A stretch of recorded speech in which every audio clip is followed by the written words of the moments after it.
I just bought a set of jewelry worth $20 million when my best friend Stacy would sent me a message. I opened the photo she sent. The lighting in the private room was dim. Luther Besson had his long legs crossed, holding a petite and charming girl in his arms, smiling indulgently. I had seen this girl before. She was a new intern at Luther's company. I clenched my phone, turned off the screen, feeling a bit weary. Before Luther and I got married, the Besson family had gone bankrupt overnight. After our marriage, the Besson family relied on the Clark family's resources to make a comeback. But Luther seems to have forgotten that now. The vibration of the phone interrupted my thoughts, and Cindy Cooper actually sent me a friend request. In the coffee shop, Cindy Cooper sat across from me. She wore a white dress, looking at me stubbornly. "Mrs. Besson, I'm different from you. I love Luther for who he is. You spend money lavishly every day. How could you understand the hard work he puts into his job?" I stirred my coffee, raised my eyebrows indifferently. As the daughter of the Clark family, why shouldn't I spend money? Cindy frowned, seemingly puzzled as to why I wasn't angry. "Luther and I are truly in love, you don't understand."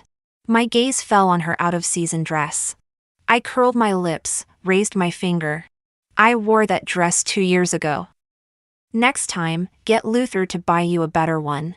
Cindy's face instantly turned red. She bit her lip hard. I took a sip of coffee, ready to leave. Opposite me, Cindy's eyes suddenly reddened.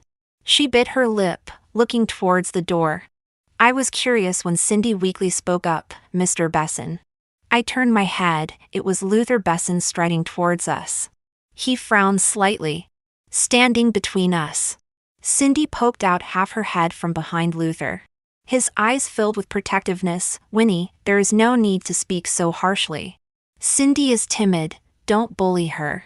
I gave Luther a cold look, ignored him, grabbed my bag, and walked out of the coffee shop. I called my lawyer, asked him to draft a divorce agreement. When I got home, Luther's mother called, asking me to go back to the old mansion for dinner tonight. My sixth sense told me that this dinner would be anything but peaceful. As soon as I arrived at the Besson old mansion, I saw Cindy and Luther's mother sitting on the sofa, chatting and laughing, enjoying themselves. Even when I greeted them, Luther's mother didn't hear me.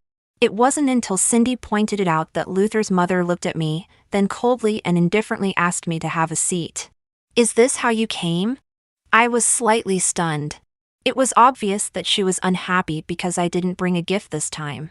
I smiled and nodded. "Yeah, what else?" Luther's mother saw the new necklace I was wearing today.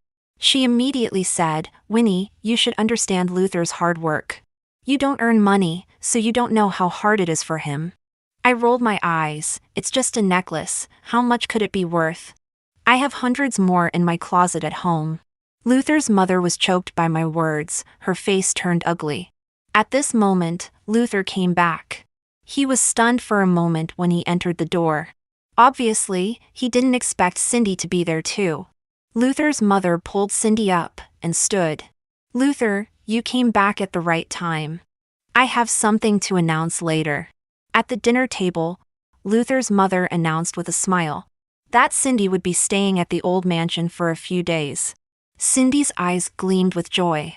Luther's hand paused as he was picking up food. I ate my meal absent-mindedly, watching the group make a scene. Seeing that everyone had almost finished eating, I took out the divorce agreement and said directly, "Luther, let's get a divorce." Everyone was stunned. Luther was the first to react. "Winnie, what are you joking about?" Luther's mother also changed her expression instantly, slamming her chopsticks on the table. "Winnie Clark, what are you doing?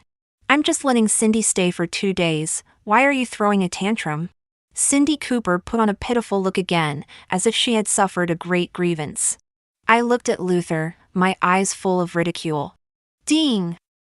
webnovel reminds you to click the subscribe button in the bottom right corner to read the complete novel. I didn't back down and continued to insist that Luther sign the divorce agreement. Luther found excuses to evade it. But what's the use of avoiding it? Just then, Stacy called me. I went out to take the call, and unexpectedly, Cindy followed me out. She was cautious, completely different from her confident demeanor at the coffee shop. I straightened my hair and adjusted the Cartier earrings on my ears, crossing my arms over my chest. I wanted to see what she was up to. Cindy apologized, looking like a delicate little flower. She said that if I didn't like her staying with Luther's mother, she would leave later. I was thinking about the divorce agreement and didn't want to deal with her. But Cindy became more demanding. "It's my fault, causing you two to argue. I just wanted to know more about Mr. Besson, not to break you up." Cindy furrowed her brows slightly, looking pitiful. I laughed. Was this how she managed to win over Luther with such a clumsy performance? Did Luther put his brain through a shredder at the office? But I still said with a smile, "Anyway, I'm divorcing Luther." "Do whatever you want." A hint of joy flashed in Cindy's eyes. Who knew that as I walked past her, she suddenly fell heavily to the ground. Right on time, as Luther was coming out. Luther anxiously helped Cindy up from the ground, looking at me with a blaming expression. "Winnie, if you're angry, take it out on me. Why do you have such hostility towards Cindy?" I sneered. Luther might as well donate his eyes if he wasn't going to use them. With his inability to distinguish right from wrong and his easily manipulated mind, who else but the Besson family would go bankrupt? I looked at Luther holding Cindy's hand and said, "Remember to sign the divorce agreement." Luther got a bit anxious and grabbed my wrist. "Winnie, what are you doing? Cindy and I are innocent. She likes me unilaterally. I was afraid you'd misunderstand and get angry, so I didn't tell you." Afraid I'd misunderstand and get angry? I directly pulled out that photo and threw it in Luther's face. Luther's expression went through a fascinating transformation, starting with shock, then panic, and finally a trace of anger crept onto his face. "You had someone secretly film me?" I watched his breakdown process intently. A man's fury often stems from you having evidence that confirms his guilt. Did I need to secretly film him? He acted so openly that it was hard not to be seen. Luther continued speaking. "Winnie Clark, you're always like this. Have you ever considered my feelings? Yes, you're the eldest daughter of the Clark family. Ever since the Besson family had troubles, you've always acted so high and mighty. But the Besson family isn't the bankrupt family it used to be. Even without your charity, I can still run the company well." I was slightly stunned. Did Luther really think that way? When the Besson family first started to recover, I worked late into the night with him. I helped him build connections and find resources. Did all of this look like charity to him? These past 2 years, I've been such a fool. The disgust in my heart almost reached its peak. If that's how you see it, there's nothing I can do. I laughed in anger. Before leaving, I reminded him once again to remember to sign the divorce agreement. Behind me came Luther's angry roar and Cindy's voice comforting him. Luther actually didn't want to divorce me. Because what he wanted was to have a stable family while having affairs outside. Just as I left the old mansion, he chased after me. Messages came one after another. I blocked him and flew to the Maldives with Stacy for a vacation. I entrusted the divorce agreement entirely to my lawyer. Luther didn't want to divorce and kept dragging it out, but Cindy wasn't easy to deal with either. She got pregnant. When the news reached me, I was sunbathing on the beach with Stacy. Stacy said, "You have no idea how anxious Luther has been since we went on vacation. I just love seeing men getting all flustered." I pushed up my sunglasses and glanced at my phone. It was the 108th number. Luther used to send me an apology message. Luther said that he and Cindy were innocent and that Cindy liked him unilaterally. He also said that what he said that night was just out of anger and not his true feelings. I found it extremely amusing and adjusted to a more comfortable position. Whether it was his true feelings no longer mattered. He spoke nicely, trying to absolve himself. If it were as Luther said, could Cindy have gotten pregnant all by herself? I replied with just one sentence, "I know Cindy is pregnant." The messages suddenly stopped. Luther never sent another message. I turned off my phone and happily enjoyed the rest of the vacation with Stacy. The second day back in El City, Luther and Cindy found the house where I currently live. He handed me the freshly signed divorce agreement. I casually flipped through the documents in my hand. While I was in the Maldives, I had my assistant secure a piece of land in the southern part of the city. I raised my chin, signaling him to place the agreement on the table. Luther looked at me with a complex expression in his eyes, remaining silent. Cindy, on the other hand, was all smiles, looking radiant as if everything was going her way. I treated them as if they were invisible. Stacy's birthday was approaching, and I planned to build an amusement park in the southern part of the city as a birthday gift for her. Seeing that I had nothing more to say, Luther rubbed his knee with his palm, acting as if he was about to leave. I didn't even lift my eyelids. Take care. After they left, I looked through the signed divorce agreement and felt an immediate sense of relief. Apart from some small assets of the Besson family, Luther was essentially leaving with nothing. Before we got married, he signed a prenuptial agreement. All my premarital assets were notarized. If we divorced, Luther wouldn't get a single penny from me. I looked around the villa, which was decorated in a grand, modern style. The redwood furniture in the living room alone was worth millions. I owned countless houses like this. Even the decorations in the Besson family's home were things I added when we got married. Back then, the Besson family was in decline, and my parents couldn't bear to see me suffer. After the cooling-off period for the divorce passed, I smoothly received the divorce certificate. Just as I left the Civil Affairs Bureau, Cindy updated her social media. She wrote, "Good things take time. From now on, I'm Mrs. Besson." The post included a picture of a pregnancy test. I sneered, understanding why Luther had suddenly agreed to the divorce. A few years ago, he was diagnosed with oligospermia due to stress and drinking. The doctor said his chances of having children were very low. But now, Cindy was pregnant. The Besson family's legacy had a successor. Too bad, the prince of the Besson family could only inherit pots and pans. Because I withdrew all my support for the Besson family. I'm curious to see if Luther can still keep his position as CEO without me. Luther moved out of the house we used to live in. He and Cindy moved into the old mansion.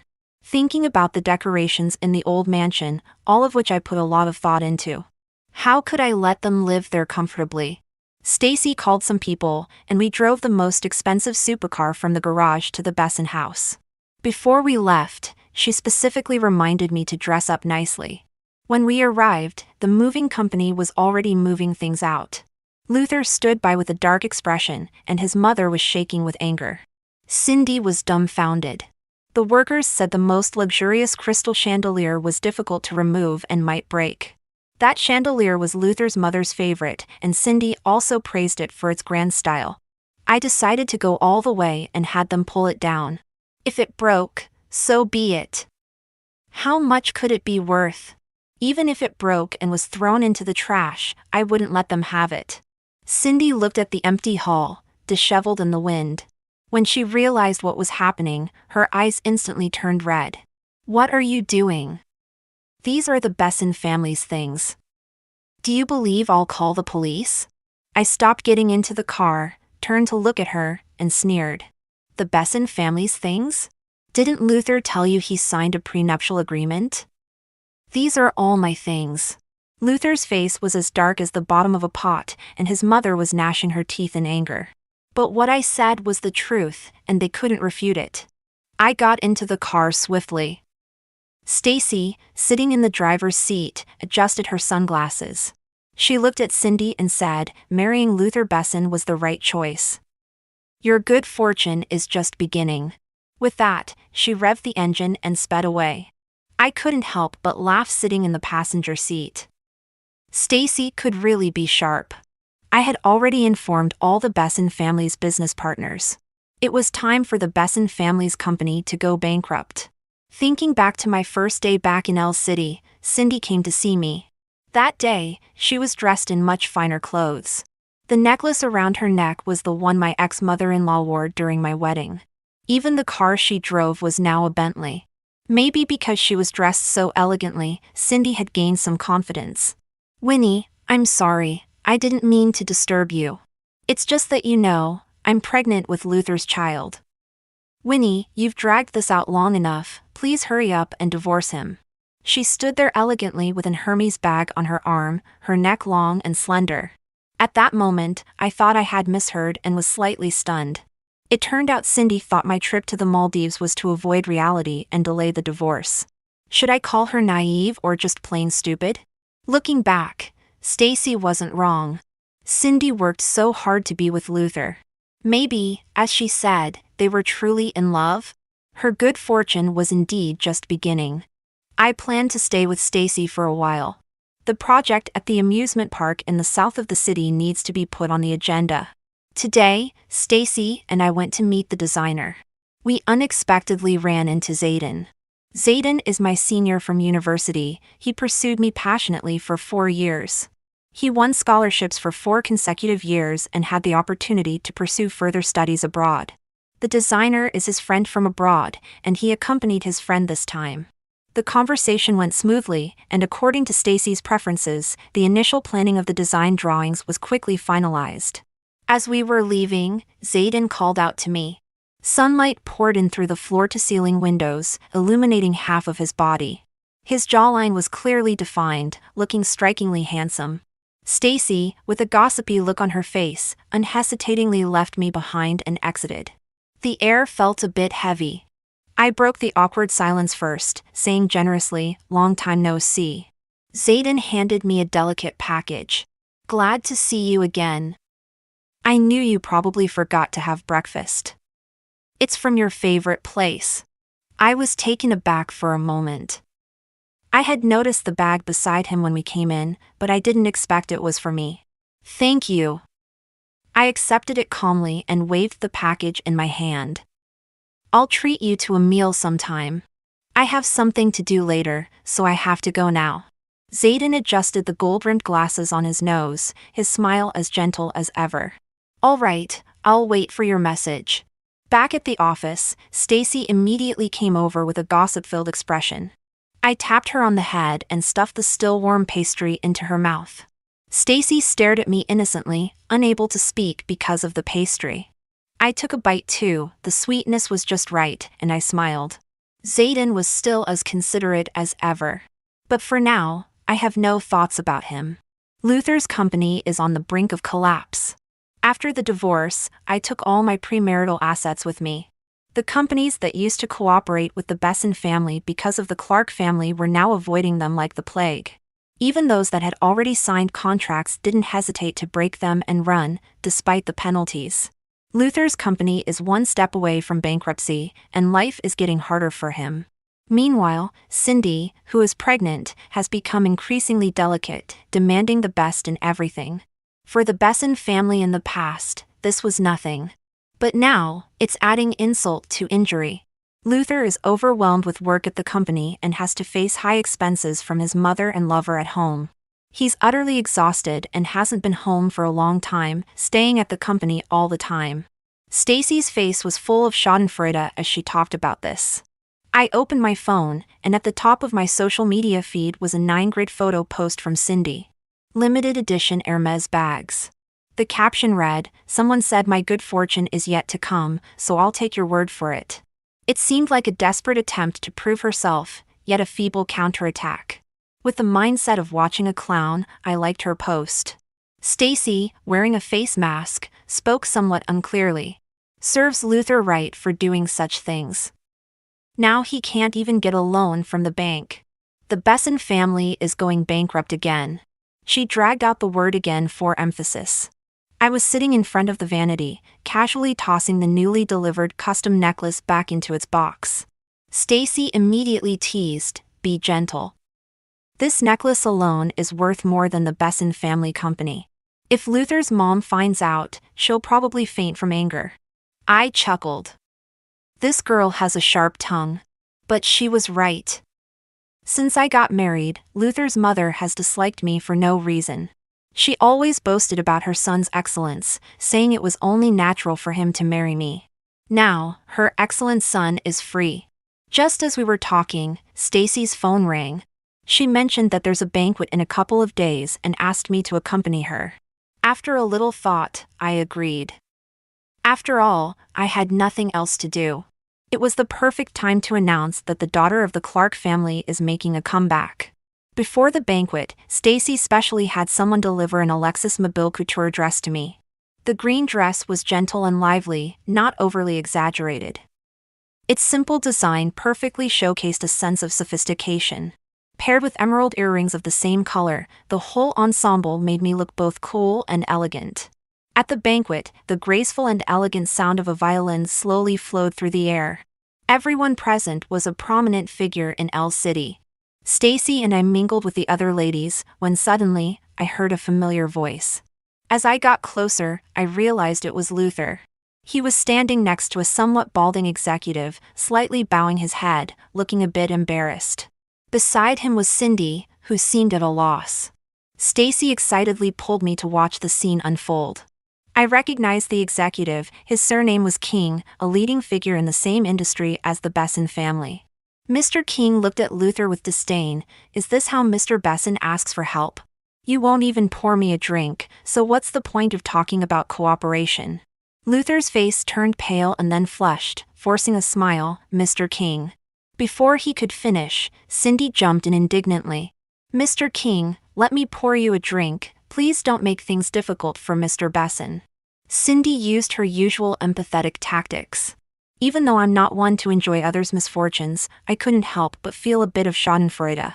Mr. King was notoriously difficult and hated having his pride hurt. Cindy's approach didn't work on Mr. King, and he even found it repulsive. Sure enough, the next second, Mr. King's mocking voice rang out. So this is Mr. Besson's new wife?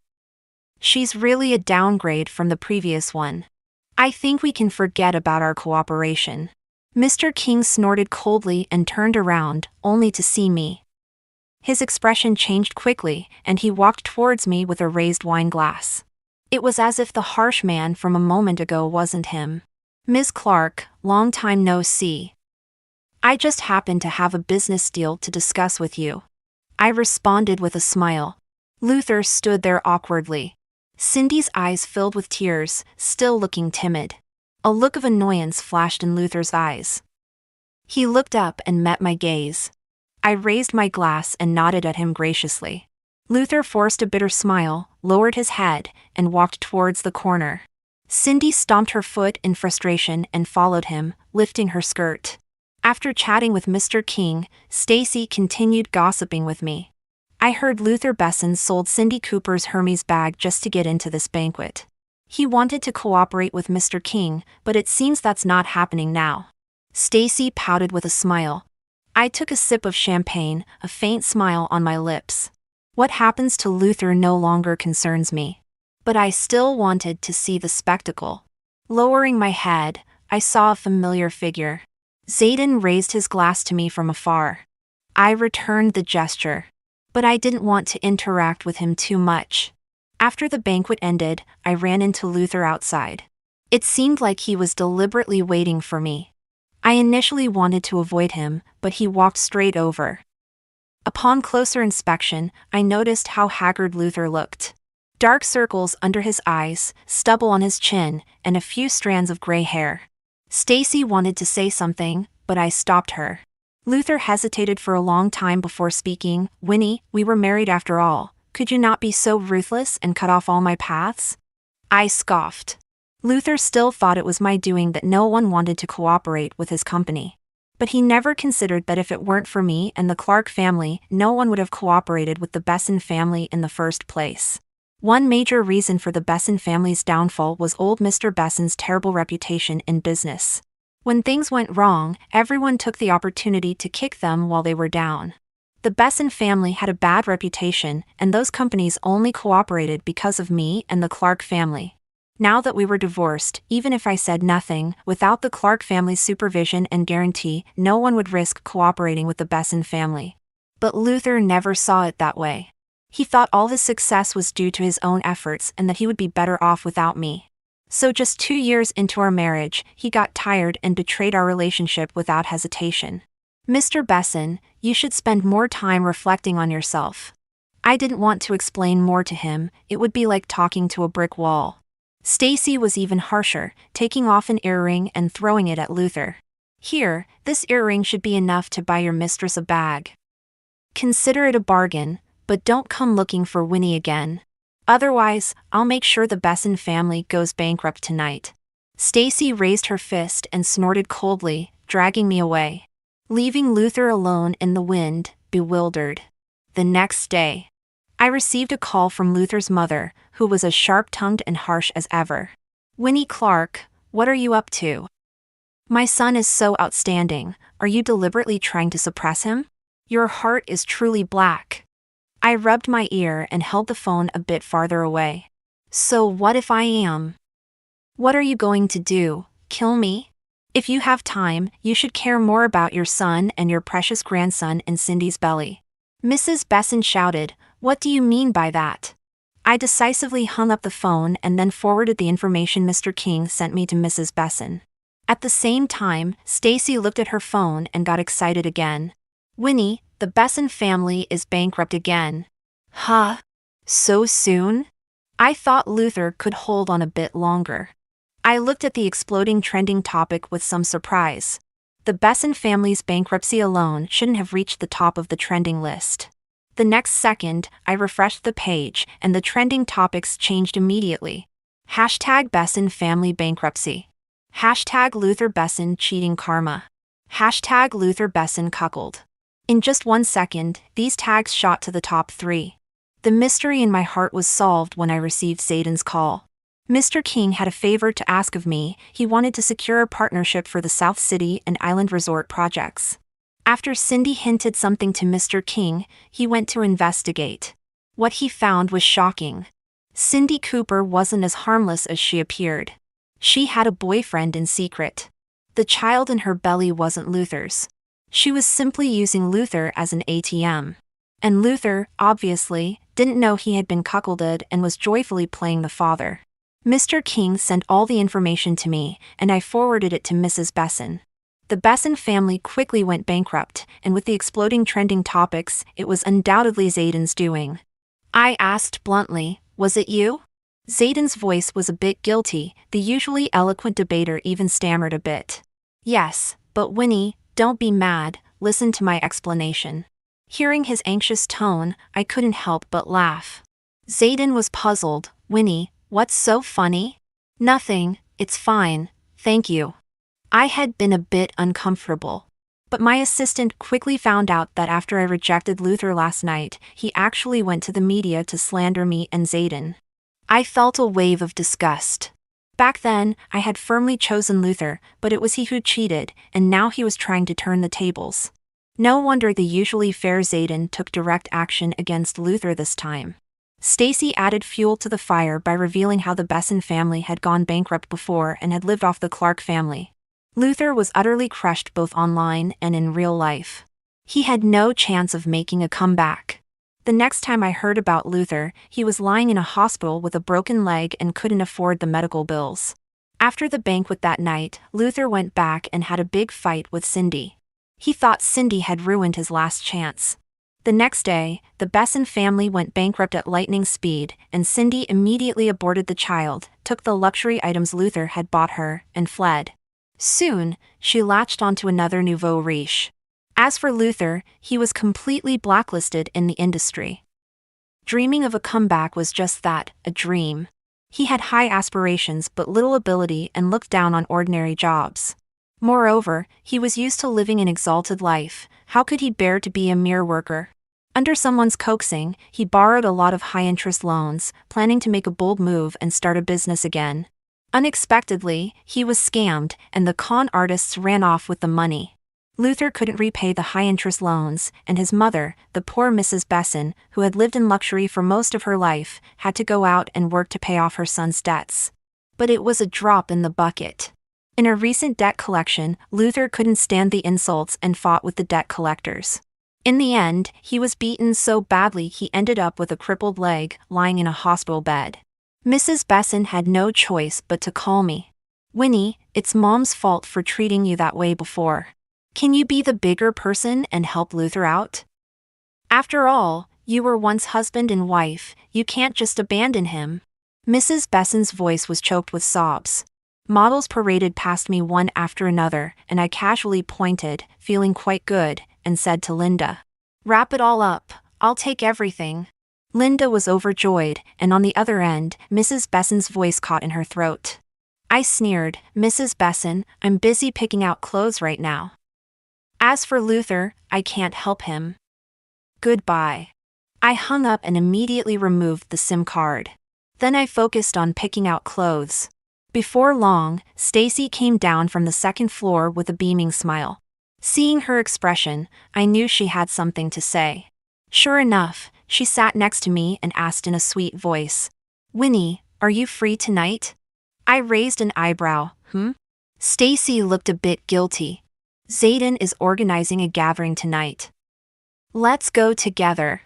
I leaned back, realizing she was waiting for me here. No, I said deliberately, why didn't he ask me himself? Stacy shook my arm, acting coquettishly. He promised to bring Hervey too. I suddenly understood.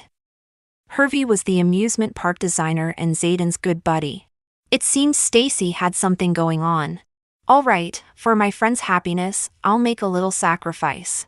The gathering that night was on a yacht. We all knew each other and had a great time. I leaned against the deck railing, watching the sea and sky merge. Suddenly, the sea breeze that was blowing at me stopped. I realized someone was standing next to me. Turning my head, I saw it was Zayden.